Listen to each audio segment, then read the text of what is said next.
ரொம்ப நாள் கழிச்சு ஒரு பாலா படம் தேட்டரில் பார்க்கவே ரொம்ப சந்தோஷமாக இருந்துச்சு. ஸோ ஹாய் கைஸ், இன்றைக்கி பாலா டைரக்ஷனில் அருண் விஜய் நடிப்பில் ஜிவி பிரகாஷ் இசையில் ரிலீஸ் ஆகிருக்கிற வணங்கான் படத்தோட ரிவ்யூ தான் பார்க்க போகிறோம். இந்த படத்தோட ப்ரொமோஷனில் பாலா சொன்ன ஒரு விஷயம், பிஸா மகன் சேது இந்த படங்கள்லாம் செகண்ட் ஆஃப் மட்டும்தான் நான் சொல்ல நினச்ச கதை. ஃபஸ்ட் ஆஃப் அப்படிங்கிறது ஆடியன்ஸை ரெடி பண்ணணும், இல்லைனா படம் வந்து ரொம்ப ராவாக இருக்குன்னு சொல்லிடுவாங்க அப்படிங்கிறதுக்காக ஆடியன்ஸுக்காக எடுக்கப்பட்டது அந்த ஃபஸ்ட் ஆஃப் ஃபுல்லாகவே அப்படின்னு சொன்னாங்க. வணங்கான் படம் பார்க்கும்போது லிட்டரலாக அப்படி தான் இருந்துச்சு. ஸோ ஃபஸ்ட்டு அருண் விஜய் அவரோட கெரியர்லேயே வந்து ரொம்ப முக்கியமான படமாக வந்து இந்த வணங்கான் இருக்கும் அப்படின்ட்டு நான் நினைக்கிறேன். ஏன்னா இந்த கதாபாத்திரம் அப்படிங்கிறது ரொம்ப ஒரு சேலஞ்சிங்கான ஒரு எக்ஸ்பெரிமெண்டலான ஒரு ரோலு. நீங்கள் படம் பார்த்தீங்கன்னா நான் ஏன் சொல்கிறேன் அப்படின்னு உங்களுக்கு புரியும். முழுக்க ஒரு ஃபேஷியல் எக்ஸ்ப்ரெஷனை வச்சு மட்டுமே தான் அவர் வந்து பர்ஃபார்ம் பண்ணணும். ஸோ அந்த வகையில் இந்த படம் ஃபுல்லாக வந்து பயங்கரமாக வந்து மனுஷன் நடிச்சிருக்காரு. அஃப்கோர்ஸ் ஒரு பாலா படத்தில் வந்து ஹீரோ நடிக்கலை அப்படின்னா தான் வந்து நம்ம ஆச்சரியப்படணும். ஸோ அந்த வகையில் அருண் விஜய்க்கு இந்த படம் ஒரு முக்கியமான மைல்கல்லாக இருக்கும்னு நான் நினைக்கிறேன். பயங்கரமான ஒரு பர்ஃபார்மன்ஸ் அவர். கிட்டத்தட்ட வந்து பிதா மகனில் வந்து அந்த விக்ரம் ரோலை தான் வந்து அருண் விஜய் இந்த படத்தில் ரிசம்பிள் பண்ண மாதிரி இருந்துச்சு. ஒரு ரோலே வந்து அப்படி தான் எழுதியிருக்காங்க. ரெண்டாவது ரோஷினி பிரகாஷ், அவங்க தான் வந்து அருண் விஜய்க்கு வந்து பேரா அந்த படத்தில் நடிச்சிருக்காங்க. சாலிடான ஒரு பர்ஃபார்மன்ஸு. அஃப்கோர்ஸ் அவங்களுக்கு மெயின் ஸ்டோரியில் வந்து அவங்களுக்கு ஸ்கோப் இல்லை அப்படின்னாலுமே ஃபஸ்ட் ஆஃப் ஃபுல்லாகவே ஹோல்ட் பண்ணுறது, ஃபஸ்ட் ஆஃப் ஃபுல்லாகவே கிட்டத்தட்ட லவ் போர்ஷன் மாதிரி தான் மூவ் ஆகிட்டு இருக்கு. அந்த லவ் போர்ஷனில் அருண் விஜய் தாண்டி அவங்களோட பர்ஃபார்மன்ஸ் தான் வந்து படத்தை அந்த சீன்ஸ் எல்லாம் வந்து இன்னும் சுவாரஸ்யம் ஆக்குச்சு அப்படின்னே சொல்லலாம். பயங்கரமான ஒரு பர்ஃபார்மன்ஸு. இவங்க ரெண்டு பேர் இல்லாமல் அருண் விஜயோட தங்கச்சியாக நடித்த ரித்தா அப்படிங்கிற ஒரு பொண்ணாக இருக்கட்டும், மிஸ்கினோட அந்த ஒரு எக்ஸ்டெண்டட் கேமியோவாக இருக்கட்டும், ஹீரோயினோட அம்மா ரோல் நடித்தவங்களாகட்டும், இது மாதிரி ஒரு கேரக்டருமே வந்து படத்தில் பயங்கரமான ஒரு பர்ஃபார்மன்ஸு. அதுவும் முக்கியமாக இந்த காமெடி சீன்ஸ்லாம் வந்து நல்லா விழுந்து சிரிக்கிற மாதிரி டிப்பிக்கலாக பாலா படத்தில் ஒரு ஹியூமர் இருக்குல்ல, அந்த ஹியூமரை வந்து ரொம்ப நாள் கழிச்சு பார்த்த ஒரு ஃபீல் இருந்துச்சு.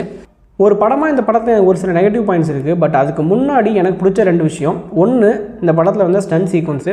ஒரு தப்பு நடக்குது, அது ஹீரோ கேரக்டர் போய் வந்து தட்டி கேட்குது. இதான் காலங்காலமாக எல்லா படத்துலையும் இருக்கிற ஒரு கமர்ஷியல் டெம்ப்ளேட் ஃபைட் சீக்வன்ஸ். அதே தான் இந்த படத்துலையுமே இருக்குது. பட் வேறு மாதிரி பாலாவோட ஸ்டைலில் எவ்வளோ கிரவுண்டடாக காட்ட முடியுமோ அவ்வளோ கிரவுண்டடாக, ப்ளஸ் அதே நேரம் ஏன் அந்த ஃபைட்டுக்கான காரணம் என்ன அப்படிங்கும்போது அதுவுமே ஒரு ஸ்ட்ராங்காக ஒரு ஆஸ் எ சிட்டிசனாக நமக்குமே ஒரு ரோட்டில் ஒரு தப்பு நடக்குதுன்னா நமக்கு தட்டி கேட்கணும்னு தோணும். அது அந்த ஹீரோ கேரக்டர் பண்ணும்போது பாலா ஸ்டைலில் ஒரு ரசிக்கும்படியாகவே இருந்துச்சு. எந்த இடத்துலையுமே என்னடா பார்த்ததே இப்போ திருப்பி பார்க்குறோம் அப்படிங்கிற மாதிரி எதுவும் இல்லாமல் அந்த ஸ்டன் சீக்வன்ஸை நீங்கள் பயங்கரமாக என்ஜாய் பண்ணுவீங்க. அந்த அளவுக்கு ரியலிஸ்டிக்காகவே இருந்துச்சு. ரெண்டாவது, செகண்ட் ஹாஃபில் வரக்கூடிய ஒரு சீனு, ஒரு கேரக்டர் வந்து ஒரு தப்பு பண்ணிடும். அதுக்கு வந்து அருண் விஜய் வந்து ஒரு தண்டனை கொடுப்பாரு, பண்ணிவிட்டு ஒரு ஸ்மைல் வேறு கொடுப்பாரு. அது என்னென்னு இப்போ சொன்னால் வந்து ஒரு ஸ்பாயிலர் ஆகிடும். நீங்கள் படம் பார்த்து எக்ஸ்பீரியன்ஸ் பண்ணிங்கன்னா உங்களுக்கு நல்லாயிருக்கும். ரொம்ப ஒரு நார்மலான சீன் தான், ரொம்ப ஒரு சிம்பிள் சீன் தான் அது ஆக்சுவலாக. ஆனால் அது ஏற்படுத்துகிற அந்த கூஸ் பம்ப்ஸ் அப்படிங்கிறது, அது ஏற்படுத்துகிற அந்த சாட்டிஸ்ஃபேக்ஷன் லெவல் அப்படிங்கிறது லிட்ரலாக இதாண்டா பாலா அப்படி இருந்துச்சு எனக்கு தேட்டரில். அந்த பாலா சீன் அப்படிங்கிறது அந்த மொத்த படத்தில் அந்த ஒரு சீன் வந்து எனக்கு பர்டிகுலராக ரொம்ப பிடிச்சிருந்துச்சு. ஸோ இந்த படத்தோட நெகட்டிவ் அப்படின்ட்டு பார்க்கும்போது கண்டிப்பாக this is not a bad film. But அதே நேரம் this is not a Bala's best film. நீங்கள் பாலாவோட பழைய படங்களை பார்த்தீங்கன்னா அந்த படத்தோட ஒரு கொலாபரேஷன் தான் இந்த படம் மாதிரி இருந்துச்சு. ஜஸ்ட் அந்த படம் எல்லாத்தையும் ரீவிசிட் பண்ணி அந்த படத்தில் உள்ள கேரக்டர்ஸ் மாதிரியே தான் இந்த படம் எல்லாமே இருந்துச்சு. தவிர நான் அந்த தமிழில் போட்டது தான் டெம்ப்ளேட் பாலா ஃபிலிமாக தான் இருக்கே தவிர ஜஸ்ட்டு ஒரு ஃப்ரெஷ்ஷாக வேறு ஏதோ ஒரு உலகத்தை இந்த படத்தில் வந்து பாலா காட்டினாரா அப்படின்னா இல்லை, வேறு ஏதோ புது ஒரு கதையோ புதுசான ஒரு சீனையோ எடுத்தாரா அப்படின்ட்டு இல்லை, எல்லாமே அவரோட முந்தைய படங்களோட ஒரு ரிசம்பிளன்ஸாக தான் இருந்துச்சு. ப்ளஸ் ஃபஸ்ட் ஆஃபில் வரக்கூடிய 90% ஆஃப் சீன்ஸ் அப்படிங்கிறது அருண் விஜய் ஃபைட் பண்ணுறாரு, இல்லைனா அவரோட லவ் போர்ஷன்ஸாக இருக்குது. இப்போ அருண் விஜய் ஃபைட் பண்ணுறதுனால செகண்ட் ஹாஃபில் எதுவும் இம்பாக்ட் இருக்கா அப்படின்னா வந்து எதுவுமே கிடையாது. ஜஸ்ட் அவர் கோவப்படுவார், அதுக்காக அந்த ஃபைட் சீன்.